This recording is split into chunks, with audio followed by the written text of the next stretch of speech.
জয়ের আগে আমাকে যোগাযোগ করেছে যখন দেখছে যে নির্বাচনে একেবারেই নিশ্চিতভাবেই এখানে স্বতন্ত্র হিসেবে আমি জয়ী হতে যাচ্ছি, তখন যোগাযোগ করেছে, বলেছে তাদের সঙ্গে বসলে ভালো হবে, আরো বড় কিছু পাবো। আমার দল তো আমাকে বহিষ্কারই করে দিয়েছে। আমার দল বলে তো আর কিছু না, এটা তারেক রহমান সাহেবের দল। উনি তো আমাকে বহিষ্কার করে দিয়েছেন, তার আমার দল না। আমার রাজনীতি আমার দলের রাজনীতি দলের। যেই ভোটের ফেয়ার ভোটের জন্য তাদের এত লড়াই সংগ্রাম 17 বছরের, গতকালকের ইলেকশনেও তো তা বিভিন্ন জায়গায় তাদের আচার আচরণ খুব ভালো ছিল না। হ্যাঁ, আওয়ামী লীগের ছায়া তো কিছু কিছু এখনই দেখতে পাচ্ছি। কুৎসিত মন্তব্য করেছে বিএনপির পদধারী নেতারা। আমি তাদের কাছেও কৃতজ্ঞ, কারণ তারা যদি এতটা কদর্য আচরণ না করত তাহলে হয়তো আমি এত ভোটের ব্যবধানে জিততাম না। তাদের সমস্ত অন্যায়, অবিচার, অকৃতজ্ঞতা সবকিছুর জবাব দিয়ে দিয়েছে। আপনাকে যদি দলগতভাবে বিএনপি দলে আমন্ত্রণ জানায়, সেক্ষেত্রে আপনার পদক্ষেপ কি হবে? আগে আমন্ত্রণ জানাক, তারপরে দেখা যাবে।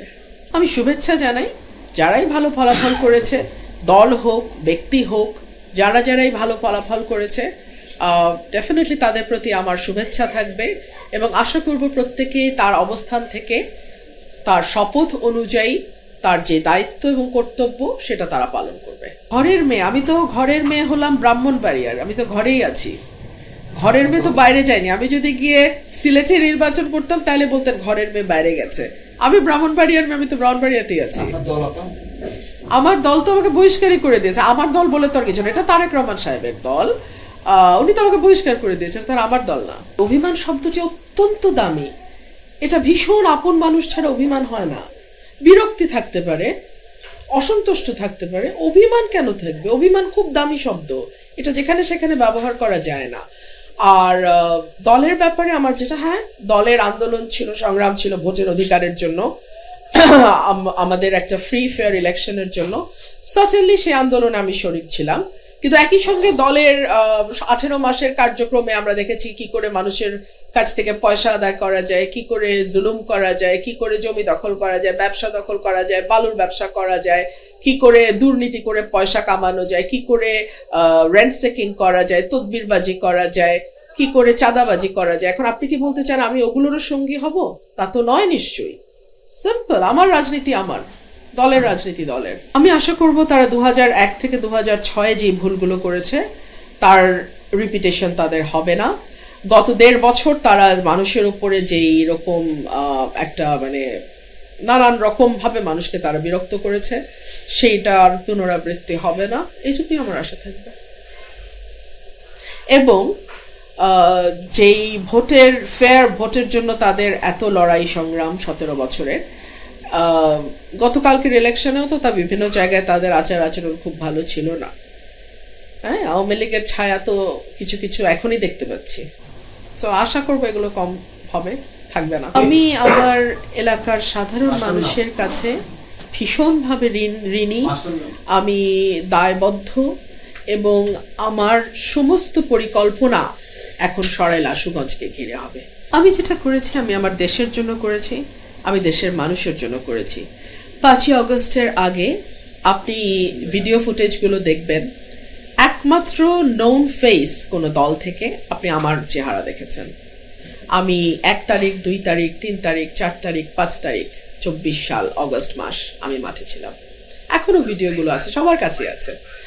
সো আমি যা করেছি আমার মানুষের জন্য করেছি, আমি ভবিষ্যতে যা করব আমার মানুষের জন্যই করব। দল থেকে কি আপনার সাথে এই মুহূর্তে ইতিমধ্যে যোগাযোগ করেছে কিনা বিএনপি থেকে? জয়ের পরে করেনি, জয়ের আগে আমাকে যোগাযোগ করেছে যখন দেখছে যে নির্বাচনে একেবারেই নিশ্চিতভাবেই এখানে স্বতন্ত্র হিসেবে আমি জয়ী হতে যাচ্ছি, তখন যোগাযোগ করেছে, বলেছে তাদের সঙ্গে বসলে ভালো হবে, আরো বড় কিছু পাবো, এমপির চেয়েও বড় কিছু পাবো, মন্ত্রিত্ব আর কি হতে পারে।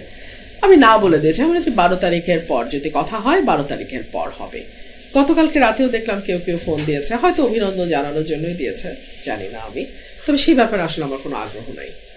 এমনকি আমি বলছিলাম যে যারা আমাকে ভোট দিয়েছে, যারা আমার পেছনে শ্রম দিয়েছে, যারা দিনের পর দিন রাতের পর রাত না ঘুমিয়ে কাজ করেছে, এবং যারা আমাকে অর্থ সাহায্য করেছে, যারা মোটামুটি আমার এই মাঠটাকে গত 1.5-2 বছর ধরে প্রস্তুত করেছে। আমার এই ইলেকশনের প্রস্তুতি কিন্তু 22 দিন বা 25 দিনের প্রস্তুতি না। এই প্রস্তুতি আমার 5ই অগস্টের পর থেকে আমি প্রতি সপ্তাহে অন্তত 4-5 দিন এলাকায় থাকতাম। সো এই প্রস্তুতি অনেক আগের প্রস্তুতি এবং এটা আমার নেতাকর্মীদের প্রস্তুতি। সো এই জয়টা আমার না, এই জয়টা আমার ভোটারের। আর যারা আমাকে ভোট দেয়নি, আমার ব্যাপারে অশালীন কুৎসিত মন্তব্য করেছে বিএনপির পদধারী নেতারা, আমি তাদের কাছেও কৃতজ্ঞ। কারণ তারা যদি এতটা কদর্য আচরণ না করতো তাহলে হয়তো আমি এত ভোটের ব্যবধানে জিততাম না। মানুষ ব্যালটে তাদের সমস্ত অন্যায়, অবিচার, অকৃতজ্ঞতা সব কিছুর জবাব দিয়ে দিয়েছে।